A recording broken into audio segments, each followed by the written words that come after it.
पहले केंद्र सरकार ने मुख्य चुनाव आयुक्त चुनने का प्रोसेस चेंज किया। उसमें से सुप्रीम कोर्ट के जज को हटा के कैबिनेट के मिनिस्टर को शामिल कर लिया। अब आसानी से वो जिसको चाहें अपने मनपसंद व्यक्ति को मुख्य चुनाव आयुक्त बनाकर बैठा सकते हैं।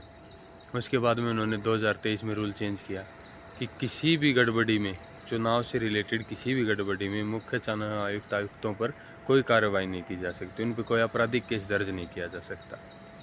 अब आप एक बात समझो कि पहले प्रोसेस चेंज किया, फिर ये कर दिया कि केस नहीं कर सकते उनके ऊपर, तो खुली छूट दे दी कि तुम हमारे फेवर में जो चाहो वैसे करो, बस जीतना चाहिए। कुल मिला के कि सत्ता हमारी रहनी चाहिए, चाहे तुम वोट चोरी से बनवाओ, चाहे तुम ईवीएम चेंज करवा के कराओ, चाहे किसी भी प्रकार से कराओ।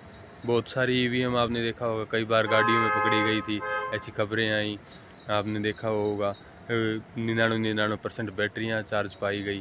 तो दोस्तों, ईवीएम हैक नहीं हो सकती तो क्या, ईवीएम बदली तो जा सकती है, वोट चोरी तो हो सकता है, डुप्लीकेट वोट गिराए जा सकते हैं, फर्जी वोटिंग कराई जा सकती है। जब तो सीसीटीवी का रूल बदला, मतलब प्रोसेस चेंज। सेकंड, फिर उनके ऊपर आपराधिक केस दर्ज नहीं हो सकता।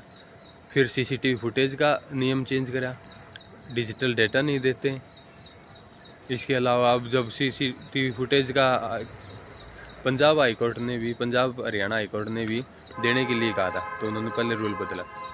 अब उसके बाद में आप क्या करें कि माँ बहनों की सीसीटीवी फुटेज नहीं दे सकते। भाई, ऐसी कोई आपत्तिजनक व्यवस्था में नहीं है कि आप दे नहीं सकते। सब आराम से लाइन में खड़े होकर वोट डाल रहे हैं।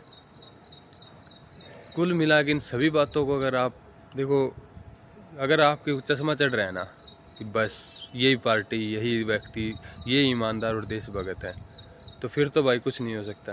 पर अगर आपके चश्मा नहीं है, ज़रा सा भी आपकी बुद्धि का इस्तेमाल करते हो, तो आप आसानी से पकड़ सकते हो कि ये सरकार जो है अपने फेवर में करने के लिए कुछ भी कर सकती है, सत्ता में आने के लिए किसी भी हद तक जा सकती है।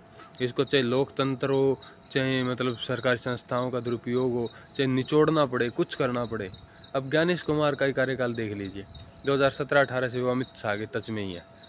उन्हीं के डिपार्टमेंट जो मंत्रालय हैं उनमें वो सेक्रेटरी रहे हैं। अब उन्होंने उसको मुख्य चुनाव आयुक्त भी बना दिया। मतलब 17 से लेकर आज 25 तक हमेशा वो अमित शाह के नज़दीकी बहुत खास व्यक्ति रहे हैं। और उनके बयानबाजी आपने देखा होगा प्रेस कॉन्फ्रेंस में, कितना घटिया, मतलब एक समझ में नहीं आएगी। एक IAS ऑफिसर, एक मुख्य चुनाव आयुक्त ऐसे ऐसे बयान दे रहा है, ऐसी ऐसी बातों का जवाब दे रहा है कि मतलब मेरे जैसे एक साधारण व्यक्ति भी समझ सकता है। मुझसे तो बेटर शायद मैं भी दे सकता था जवाब, क्योंकि निष्पक्षता ज़रूरी है भाई।